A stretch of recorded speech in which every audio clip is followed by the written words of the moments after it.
Sports gambling, an $83 billion industry, and the reason your degenerate uncle walks with a limp. If you've watched sports at all in the past few years, and if you live in one of the states that legalize sports gambling, or as I like to call them, the actual free states, you've been shown a lot of commercials promoting free bets and deposit matching. Really, anything to get new players into the fold. Before I go further, I have to say this. I love betting on sports. There's nothing better than cooking up a 10-leg parlay on a Sunday morning.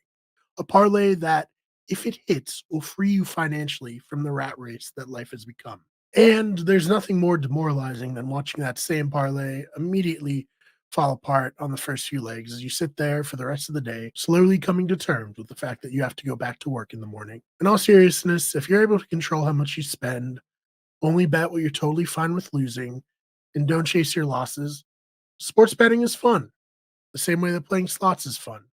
You have no control over the outcome, but winning big is always a rush. The issue is, there are a lot of people who have gambling problems. It's why the commercials have to get really serious at the end and be like, listen, if you suck at gambling and you can't stop, please call this number and get some help.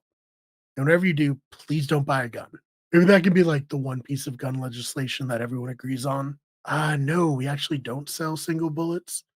Listen, sir, I should tell you, this store has a strict check your ESPN bet account policy before making any sales. So if you'll just, yep, just like I thought, you missed a 5-leg parlay within the past week. That means I'm not going to be able to legally sell you this firearm. I can, however, recommend you check out BetterHelp and provide you with a referral code.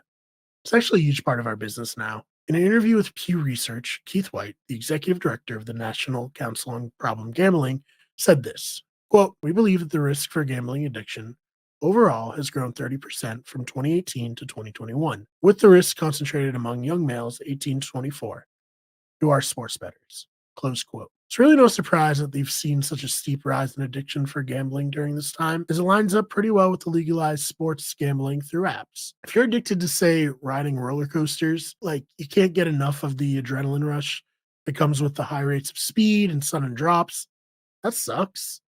But you actually have to go to an amusement park in order to satiate your cravings for thrills. You can reasonably keep yourself from going on a 3-week corkscrew bender. It isn't like that old guy from the Six Flags commercial.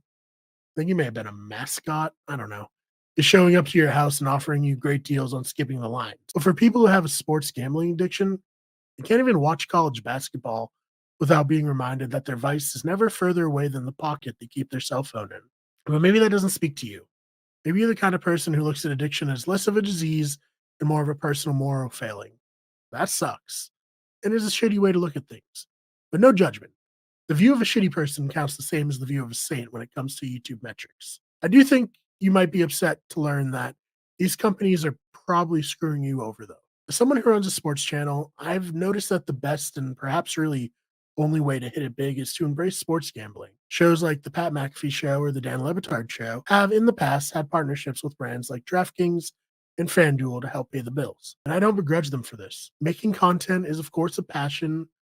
It's also a job. Barstool Sports had a deal with Penn Gaming to create Barstool Sportsbook, a partnership that seems to have led to a lot of issues between the two brands. Barstool can be on the edgier side of things, but that's perfect for the audience of mostly bros. Hell, even I listen to Pardon My Take occasionally and follow some of their staff on Twitter. That's their brand, and leaning into it is how they've managed to go from a free newspaper to perhaps the most successful independent sports talk brand online. However, having that edge is not good for a corporate entity like Penn Gaming. See, Penn will prey on people's gambling addictions, but they can't have some dumbasses tweeting stupid things that tarnish their image. They also ran into the issue with a segment called the Can't Miss Parlay, which was when one of the Barstool commentators, Big Cat, who is well known as a bad gambler, would put together a parlay that, given his history of missing, probably wouldn't hit. The name being, of course, ironic. But context is often left out of court documents. With that, Penn sold Barstool back to the founder, Dave Portnoy, and the Barstool Sportsbook was no more. However, Penn Gaming wasn't done, as he struck a deal with ESPN, the worldwide leader in sports, that saw them paying the network $1.5 billion over 10 years